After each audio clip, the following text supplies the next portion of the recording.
आज जिस पर्सनालिटी की हम बात करेंगे ये वैसे तो इंडस्ट्री में 25 सालों से है, लेकिन वो मुकाम नहीं बना पाए जैसा कि एक एक्टर चाहता है। ये इंडस्ट्री में बड़ा नाम बन भी जाते, ये स्ट्रगल भी कर लेते, लेकिन असल जिंदगी के स्ट्रगल इतने ज्यादा थे कि उसके कारण कुछ समय तक फिल्मी दुनिया को भी छोड़ना पड़ा था। ये बॉलीवुड इंडस्ट्री में लॉन्च तो होने वाले थे करीना कपूर के साथ, लेकिन कर बैठे एक अडल्ट फिल्म। बात करेंगे धमाल के बमन का किरदार निभाने वाले एक्टर आशीष चौधरी की। आशीष की लाइफ से जुड़ी वो बातें मैं आपको बताऊंगी जो आपने शायद ही सुनी होंगी। कब आशीष ने की ये अडल्ट फिल्म, क्यों आशीष को रहना पड़ा था 2 से 3 सालों तक डिप्रेशन में, और कैसे एक के बाद एक हादसे ने आशीष से छीन लिया उनका सब कुछ।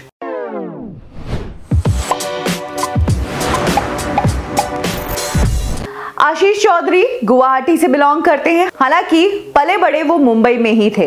एड फिल्म इंडस्ट्री में वो शुरुआत से ही एक्टिव थे। इनफैक्ट बचपन में एज ए चाइल्ड एक्टर उन्होंने कई एड्स में काम किया, जिसमें से एक था पारसी डेयरी का एड। आशीष चौधरी की फैमिली में उनके मॉम डैड के अलावा उनकी एक बहन मोनिका भी थी। कॉलेज आते आते आशीष चौधरी का इंटरेस्ट एंटरटेनमेंट इंडस्ट्री की तरफ और ज्यादा बढ़ने लग गया और वो अपना पूरा फोकस अपने मॉडलिंग करियर को ही देना चाहते थे, इसीलिए उन्होंने कॉलेज छोड़ दिया। इसी दौरान Ashish Chaudhary the Disney show के लिए भी सेलेक्ट हुए। बहुत सारे बच्चों के ग्रुप में से आशीष चौधरी को सेलेक्ट किया गया था और वहां पर एक लड़की को भी सिलेक्ट किया था।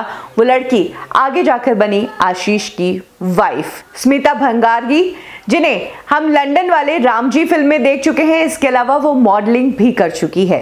ईयर 95 से आशीष चौधरी ने इंडस्ट्री में एक्टिवली काम करना शुरू कर दिया। हालांकि ये शुरुआत छोटे पर्दे से हुई थी।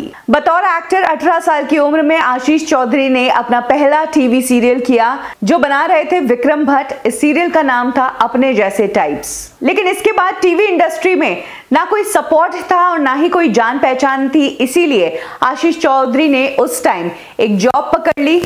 कुछ समय तक उन्होंने एक कंपनी में जॉब की, जिसके बाद उन्होंने एक्सपोर्ट्स का बिजनेस भी किया। और ये सब करके आशीष चौधरी को समझ आ गया कि जो मॉडलिंग और जो एक्टिंग का काम वो कर रहे थे वही सबसे बेस्ट है। इसके बाद आशीष चौधरी ने एक बार फिर से मॉडलिंग का रुख किया। इस दौरान उन्होंने 40 से 50 एड फिल्म्स डायरेक्ट भी की। इसके अलावा उन्होंने 10 से 15 एड फिल्म्स में खुद काम भी किया, जिसमें कावासाकी बजाज जैसा एड शामिल है। इसी दौरान उन्होंने कुछ म्यूजिक वीडियोस भी किए। आशा भोसले का एक म्यूजिक एल्बम आया था न मरते हम, जिसमें दया मिर्जा नजर आई थी। इसी म्यूजिक वीडियो में आशीष चौधरी भी थे। इसी दौरान उन्होंने यशराज की एक शॉर्ट फिल्म में काम किया, हमको इश्क ने मारा, जिसे बनाया था अर्जुन सबलोक ने। अर्जुन सबलोक के थ्रू ही आशीष मिले सतीश कौशिक से, और तब सतीश कौशिक डायरेक्शन में थे, बहुत ही एक्टिवली इन्वॉल्व थे। और तब उन्होंने आशीष को प्रॉमिस किया था कि वो करीना कपूर के साथ उन्हें जल्द ही लॉन्च करेंगे। सुभाष घई ने भी इंटरेस्ट दिखाया था आशीष को लॉन्च करने का, लेकिन आशीष की ये लॉन्च कभी हुई ही नहीं। इसके बाद आशीष ने डिसाइड कर दिया कि जब तक कुछ अच्छा फिल्मों की तरफ से ऑफर नहीं होगा तब तक वो फिल्मों की तरफ ध्यान ही नहीं देंगे और छोटे पर्दे और मॉडलिंग और अपने पिता की एड एजेंसी, इन सब में ही अपना ध्यान लगा कर रखेंगे। इसी दौरान उन्हें एक टीवी सीरियल मिला जिसने उन्हें काफी पॉपुलर बना दिया, हम परदेसी हो गए। इसके अलावा चलो अमेरिका नाम की एक फिल्म भी उन्होंने की थी, जिसमें काम बहुत अच्छा किया था। शबाना आजमी जैसे एक्टर्स ने आशीष की तारीफ की थी, लेकिन ये फिल्म ठीक से रिलीज नहीं हो पाई। टीवी में आशीष अच्छा खासा काम कर रहे थे, लेकिन फिल्मों के लिए एक अच्छे लॉन्च का इंतजार कर रहे थे। तभी मुकेश भट्ट और महेश भट्ट ने आशीष चौधरी को साइन कर लिया और वो लॉन्च के सपने देखने ही लगे थे, लेकिन ये लॉन्च कभी हो ही नहीं पाया। एक बार फिर से आशीष का दिल टूट गया और उन्होंने कश्मीर और सारा आकाश जैसे सीरियल्स में काम करना शुरू कर दिया। इसी दौरान आशीष ने कयामत फिल्म के लिए ऑडिशन दिया, जिसके बाद उनका सिलेक्शन हो गया और फाइनली जो आशीष बॉलीवुड में एक अच्छा किरदार ढूंढ रहे थे वो उन्हें मिल गया फिल्म कयामत से। हालांकि इससे पहले वो कुछ फिल्में कर चुके हैं। देवानंद साहब की film love at times square में भी आशीष काम कर चुके थे और कयामत में जब अजय देवगन के साथ आशीष नजर आए थे तो बहुत बहुत ही प्रॉमिसिंग एक्टर लगे थे और लग रहा था कि ये बंदा बहुत लंबी रेस का घोड़ा होगा। लेकिन कहते हैं ना कि बॉलीवुड इंडस्ट्री में आपको जब तक फिल्म सिलेक्शन और किस तरह से लोग फिल्में पिच करते हैं उसका नॉलेज नहीं हो, तब आपसे गलती होना कंफर्म है। और यही हुआ आशीष के साथ भी।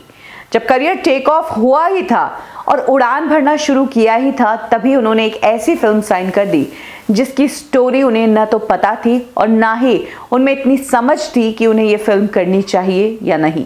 ये फिल्म गर्लफ्रेंड फिल्म थी और ये फिल्म एक अडल्ट टाइप की फिल्म थी। फिल्म में बहुत सारे सेक्स सीन्स थे। इस फिल्म को तब मीडिया में काफी क्रिटिसाइज किया गया था। इस फिल्म के रिलीज होने के बाद आशीष चौधरी को समझ आया कि उनसे अपने करियर की शुरुआत में ही एक बहुत बड़ी गलती हो गई है। अब अपनी इस इमेज को आशीष चौधरी कैसे चेंज करे, क्योंकि ये बॉलीवुड इंडस्ट्री इमेज पर चलता है। इस इमेज को चेंज करने में आशीष चौधरी को सालों लग गए। 2006 में वो नजर आए फाइट क्लब में और इसके बाद 2007 में एक फिल्म आई जिसने आशीष चौधरी को पहचान दिलवाई फिल्म इंडस्ट्री में, और एक नई पहचान थी कि ये एक्टर कॉमेडी रोल्स भी कर सकता है। ये फिल्म थी धमाल। संजय दत्त के साथ आशीष चौधरी सपोर्टिंग किरदार में थे, लेकिन इस किरदार की अपनी अलग पहचान थी और यहां से आशीष चौधरी को लगा था कि उनका करियर अब टेक ऑफ होगा और कॉमेडी में ही वो आगे जाएंगे। आशीष चौधरी आगे जाते, लेकिन उससे पहले एक हादसा उनकी जिंदगी में इंतजार कर रहा था। इनफैक्ट वो हादसा पूरे इंडिया के लिए बहुत बुरी घटना थी। 26/11 का जो हादसा 2008 में हुआ था, मुंबई में काफी लोग मारे गए थे। 10 जगह टेररिस्ट अटैक हुए थे, उसमें से एक जगह थी मुंबई की होटल ट्राइडेंट। उस होटल में एक रेस्टोरेंट है टिफिन करके, जहां पर आशीष चौधरी की बहन मोनिका अपने हस्बैंड के साथ पार्टी के लिए गई थी। इस टेररिस्ट अटैक की खबर आशीष चौधरी के पिता ने अपने घर पर बैठे टेलीविजन पर देखी और तभी उन्होंने अपनी बेटी मोनिका को कॉल किया। मोनिका ने कॉल उठाया, कॉल पर बात हुई, लेकिन पीछे से गन शॉट्स की आवाजें आई और उसके बाद वो कॉल किसी ने पिकअप ही नहीं किया। आशीष चौधरी और उनकी फैमिली ट्राइडेंट होटल के बाहर 2 दिनों तक इंतजार करते रहे, इस होप में कि उनकी बहन को लेकर कुछ तो खबर आएगी या उनकी बहन कहीं छिप गई होगी, बच गई होगी, क्योंकि उस ग्रुप में से एक लड़की बाहर निकल गई थी जैसे तैसे छुपकर। इसीलिए आशीष को उम्मीद थी कि मोनिका और उनके हस्बैंड अजीत भी बच गए होंगे, वो निकलकर सही सेफ जगह पहुंचकर हमें कॉल करेंगे। दूसरे दिन आशीष चौधरी और उनकी फैमिली को कॉल आया, लेकिन ये कॉल था कमांडोज का, जिन्होंने मोनिका की बॉडी और उनकी शक्ल पहचानने के लिए आशीष को बुलाया था। आशीष की बहन मोनिका और उनके हस्बैंड अजीत की उस टेररिस्ट अटैक में डेथ हो गई। आशीष के पैरों तले जमीन खिसक गई। माता पिता दोनों ही शॉक में आ गए और उनकी बहन के 2 बच्चे वो आशीष की जिम्मेदारी हो गए। जिस वक्त आशीष की लाइफ में यह हादसा हुआ, इस हादसे से वो जैसे तैसे उभरे, क्योंकि फैमिली में सबसे बड़े वो थे और उन्हें सबको संभालना था। उन्होंने अपनी फैमिली को जैसे तैसे समेटना शुरू किया, सब चीज़ों को ठीक करने की कोशिश की, लेकिन उन्हें ये नहीं पता था कि ये तो पहला हादसा था, ये तो हादसों की शुरुआत है। नवंबर में यह हादसा हुआ। दिसंबर में आशीष चौधरी की मॉम बाथरूम में फिसल गई, जिसके तहत उनके बैक में बहुत चोट आई और उनके स्पाइन का ऑपरेशन करवाना पड़ा। उनके पिताजी जो मॉम को बाथरूम में उठाने गए थे, वो भी फिसल गए, उनका हाथ फ्रैक्चर हो गया। मॉम डैड दोनों हॉस्पिटल में एडमिट और उधर आशीष की वाइफ उनके पहले बच्चे से प्रेग्नेंट थी, उनको लेबर पेन्स आए तो उन्हें अलग हॉस्पिटल में ले जाना पड़ा। आशीष की पूरी फैमिली हॉस्पिटल में, बहन और जीजा की डेथ हो चुकी थी और बहन के 2 बच्चे। कुछ इस तरह से आशीष की जिंदगी हॉस्पिटल्स और अपनों को संभालने में ही लग गई। इन सब चीजों से आशीष ने उभरने की भी कोशिश की। इनफैक्ट अगर नवंबर 2008 का यह हादसा था, तो जनवरी 2009 में तो आशीष ने अपनी शूटिंग भी फिर से शुरू कर दी थी और उन्हें लगा था कि अब बस मुझे काम ही करना है, सबको पाल के रखना है। ऐसे में आशीष के पिता के बिजनेस को लेकर एक बहुत ही बुरी खबर आई। आशीष के पिता को उनके पार्टनर ने बिजनेस में धोखा दे दिया। 3 एम्प्लॉयज जो आशीष के पिता की कंपनी में काम करते थे, उन्हें पुलिस ने अरेस्ट कर दिया 26 करोड़ के फ्रॉड के चक्कर में। आशीष की प्रॉपर्टीज बिक गई, आशीष के ऊपर कर्ज हो गया और आशीष अपने पिता की एड एजेंसी में वन ऑफ द डायरेक्टर्स थे, तो पुलिस उन्हें अरेस्ट करने के लिए आ गई। आशीष को समझ नहीं आ रहा था कि जिंदगी को किस डायरेक्शन से बचाऊं। हर तरफ से जिंदगी कठिनाइयां दे रही थी। ऐसे में कोई भी इंसान होगा जो नशे की लत में आ जाएगा, डिप्रेशन में आ जाएगा। यही हाल आशीष का भी हुआ और तब आशीष की मदद के लिए आए उनके दोस्त रितेश देशमुख और सोहेल खान। रितेश देशमुख ने आशीष के साथ एक कंपनी शुरू की जिससे उनका बिजनेस चलता रहे। ये एक ऑनलाइन बिजनेस की कंपनी थी और इसके बाद धीरे धीरे आशीष चौधरी ने फ्रेंड्स के सपोर्ट से अपनी लाइफ को ट्रैक पर लाने की कोशिश की। एक नया बिजनेस शुरू किया।